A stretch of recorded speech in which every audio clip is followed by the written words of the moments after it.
இந்த வீடியோ பார்த்துக்கிட்டு இருக்க அனைத்து சொந்தங்களுக்கும் நல்ல உறவுகளுக்கும் வணக்கம். நம்மளுக்கு கால்சியம் ரொம்ப கம்மியாக இருக்கிறதுனால நம்மளுக்கு எலும்பு ரொம்ப வீக்காக இருக்குங்க. கை கால் எலும்பெல்லாம் ரொம்ப மூட்டுக்கு மூட்டு வலி எடுக்கும். கால்சியம் கம்மியாக ஆயிடுச்சுனாலே நம்மளுக்கு அந்த பிரச்சனை ஆரம்பிச்சிரும். அதனால் நம்ம ராகி மாவில் ஒரு கஞ்சி நம்ம ரெடி பண்ணி வச்சுக்க போகிறோம். இந்த பவுட்ரு நம்ம 1 மாதம் ஆனால் நம்மளுக்கு கெட்டு போகாதுங்க. நம்ம எது எதில் கால்சியம் இருக்கோ அதெல்லாம் சேர்த்து நம்ம பவுட்ரு பண்ணி வச்சுக்க போகிறோம். வாங்க அதை எப்படி செய்கிறதுன்னு பார்க்கலாம். அப்புறம் ராகி மாவு 2 கப்பு எடுத்திருக்கேன். இது 1/4 கிலோ இருக்கும் ராகி மாவு இப்போ 1 மாதத்துக்கு வந்துருங்க. 1 மாதத்துக்கு இல்லைனாலும் ஒரு 15 நாள் கூட வந்துடும். காலைல ஒரு நேரம் குடித்தாக்கா நம்மளுக்கு 1 மாதம். ஒரு 2 நேரம் குடிச்சிங்கனாக்கா 15 நாள்லே காலி ஆகிடும். நல்லா ராகி மாவு நல்லா வறுத்து எடுத்துக்கோங்க. நல்லா பொன்னிறமாக வறுத்துக்கணும். ரொம்ப ஹையில் வச்சிங்கனாக்கா மாவு டக்குன்னு கரிஞ்சிடும். கரிஞ்சிச்சுன்னா கருப்பாயிடும், நல்லா இருக்காது சக்கும் கஞ்சி அதனால் நம்ம லோ ஃப்ளேமில் வச்சு நல்லா கைவிடாமல் வறுத்து எடுத்துக்கணும் ராகி மாவை அப்போ தான் நல்லா வாசமாக இருக்குங்க நம்மளுக்கு கஞ்சி சாப்பிட்றதுக்கு. அதோட பச்சை வாசமும் இல்லாமல் இருக்கும் நம்ம கஞ்சி செய்கிறதுக்கு. இது நம்ம கொதிக்க வச்செல்லாம் நம்ம செஞ்சு குடிக்க போகிறதில்ல. அதனால் நல்லா வறுத்து எடுத்துக்கிட்டிங்கன்னா அதோட பச்சை ஸ்மெல் போயிடும். நல்லா நல்லா வாசமாக இருக்கும் குடிக்கிறதுக்கும். நல்லா வறுத்தாச்சு. நல்லா ஒரு பிளேட்டில் கொட்டி நம்ம ஆற வச்சுக்கலாங்க. எலும்பு வீக்காக இருக்கிறவங்க கீழே டக்குன்னு விழுந்துட்டாலே நம்மளுக்கு கிராக் ஆகிடும். எலும்பு முறிவு ஆகிடும். அதனால் நம்ம எலும்பை ஸ்ட்ராங்காக வச்சுக்கிறதுக்கு இது மாதிரிலாம் நம்ம செஞ்சு சாப்பிட்டுக்கணுங்க. அப்போ தான் நம்மளுக்கு நல்லாயிருக்கும், ஸ்ட்ராங்காக இருக்கும். இப்போ பாதாம் பருப்பு நான் 50 கிராம் எடுத்திருக்கேன். அதையும் நல்லா வறுத்துக்கலாங்க. எனக்கு அந்த பிரச்சனை இருக்குது. அதனால தான் நான் இது மாதிரி நான் அடிக்கடி செஞ்சு நான் தீர்ந்தோன்னே ஸ்டோர் பண்ணி வச்சுக்குவேன். இந்த பவுட்ரை காலையிலையும் சாயங்காலமும் நான் இதை கலந்து குடிச்சிக்குவேங்க. நல்லாயிருக்கும். நம்மளுக்கு கை கால் வலி இருக்காது, மூட்டு வலியும் இருக்காது. அதனால தான் நான் அதை அடிக்கடி செஞ்சு வச்சுக்குவேன் நான். சரி, அதனால் உங்களுக்கும் நான் அதை செஞ்சு காட்டிடுறேன். 50 கிராம் கருப்பு எள் எடுத்திருக்கேன். கருப்பு எள்ளுலேயும் நம்மளுக்கு கால்சியம் அதிகம் இருக்குது. அதனால் அதையும் நம்ம சேர்த்துக்குவோம். கொஞ்சம் எள் எனக்கு கொஞ்சம் சரியில்லாமல் இருந்துச்சு. நான் பிரித்து பார்க்காம அப்படியே கொட்டிட்டேன். கொஞ்சம் இதாக இருந்துச்சு. அதனால் வறுத்து எடுத்துக்கலாம். எள் வெடிக்கும் பாருங்கள். அந்த ஸ்டேஜில் நம்ம அடுப்பை ஆஃப் பண்ணிடலாம். அந்த பாருங்கள் வெடிக்குது பாருங்கள். இந்த நேரத்தில் நம்ம அடுப்பை ஆஃப் பண்ணிடலாம்.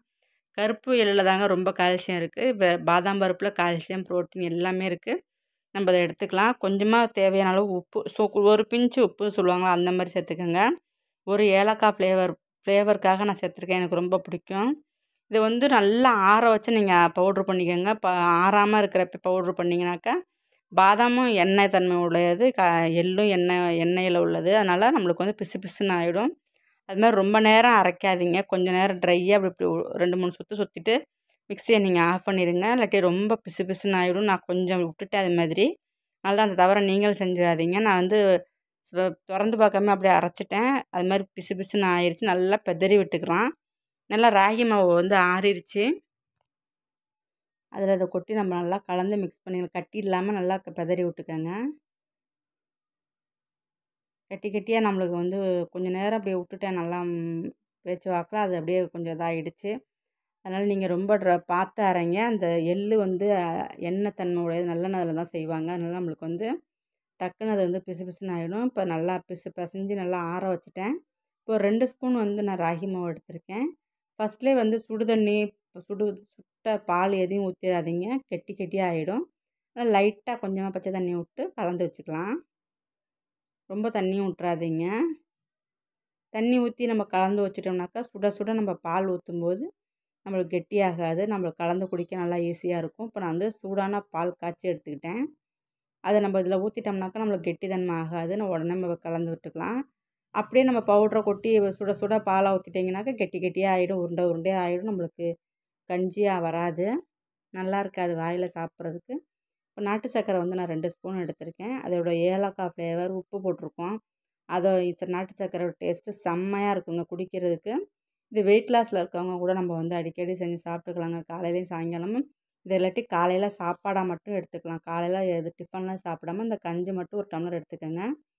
இது பால்லையும் நம்மளுக்கு கால்சியம் இருக்கிறனால நம்ம பாலையும் சேர்த்து குடிச்சிக்கலாம். நான் இது மாதிரி ஒவ்வொரு டப்பா நான் தீர்ந்ததுக்கப்புறம் நான் அரைச்சி ரெடி பண்ணி வச்சுக்குவேங்க. தீர்ந்ததுக்கப்புறம் நான் டக்குன்னு அதை வறுத்து எடுத்து வச்சுக்குவேன்.